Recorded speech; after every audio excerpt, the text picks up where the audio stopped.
All right, let's dive right into a really fascinating theological puzzle. We're going to connect the dots between witchcraft, the very fabric of the universe, and, believe it or not, the cross. It's a wild ride, so let's get into it. So, this is the big question that kicks everything off. I mean, think about it for a second.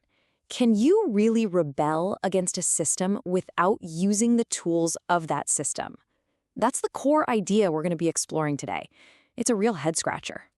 Okay, so first up, let's tackle what the source material calls the witch's contradiction.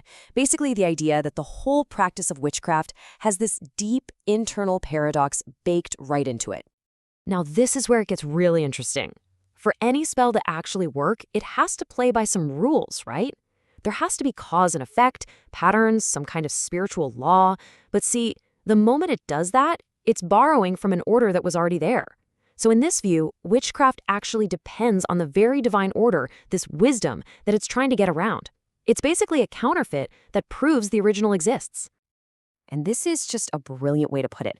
A shadow isn't a thing in itself. It's just a place where light is being blocked. Its very existence is proof that there's a light source.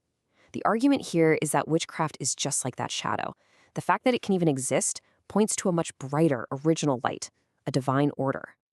So, if witchcraft is the shadow, what in the world is the light? Well, that brings us to our next section. We're going to dig into what the source actually means by wisdom and why it's seen as something that existed before, well, before everything. Okay, this is a super important point. Wisdom, or the Greek term logos, isn't just about being smart. It's presented as the fundamental blueprint of reality itself. It's like the divine operating system for the entire cosmos, the structure through which everything was created and is still held together. And this idea is pulled right out of Scripture. In Proverbs, you have wisdom speaking as a person who was with God before creation even started. So this isn't something God made, it's the eternal framework for making things. The point is, wisdom is the original, uncreated source of all structure, period. And this brings us right back to that central contradiction, doesn't it? If wisdom is the source of all order, then any power a witch thinks she's using is just a manipulation of what's already there.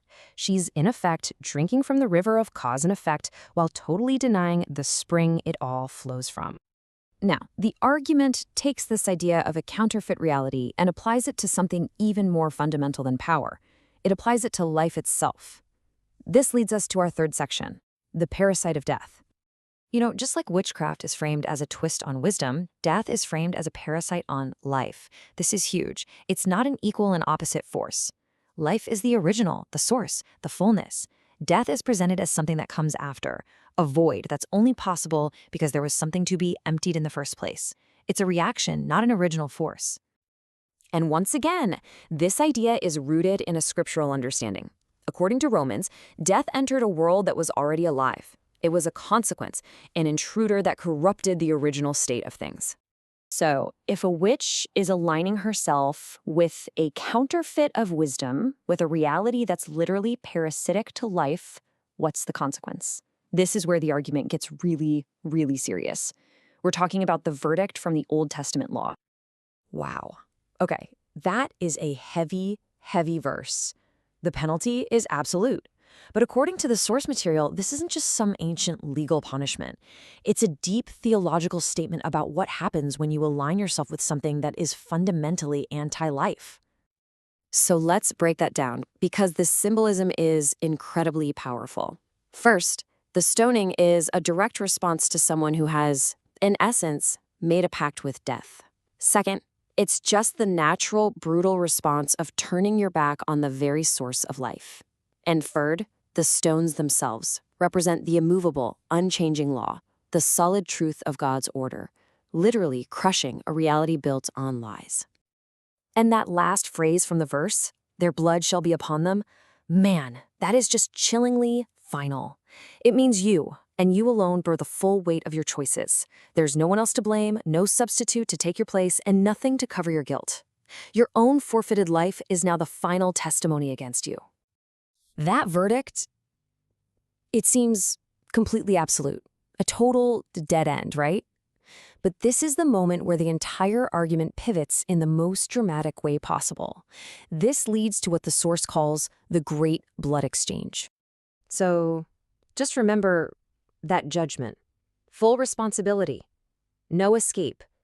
The life you gave up now stands against you. It's a closed loop. And then, bam, the gospel slams down this shocking reversal. Just changing that one little word changes everything. The responsibility, the weight, the finality, it's all transferred. And here's how. Jesus himself, at the Last Supper, offers his own blood as the substitute. He provides the covering that the law required, but that the person under judgment could never provide for themselves. His life is offered in place of theirs. It's a total exchange. So what's the end result of this incredible exchange? It leads to a conclusion that offers a completely different path, not just for the good guys, but even for the one who practiced sorcery. And this verse just lays out the mechanics of it so brilliantly. It's like a divine interruption. That death penalty from Leviticus shall surely be put to death. It's not just wiped away, it's fulfilled.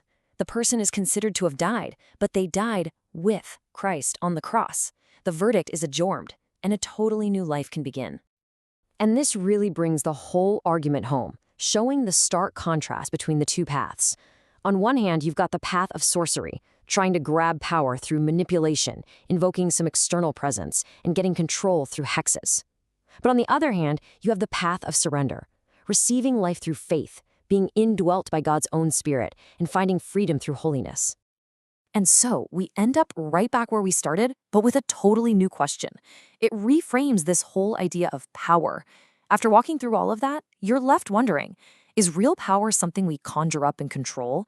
Or is it something we can only receive when we finally let go?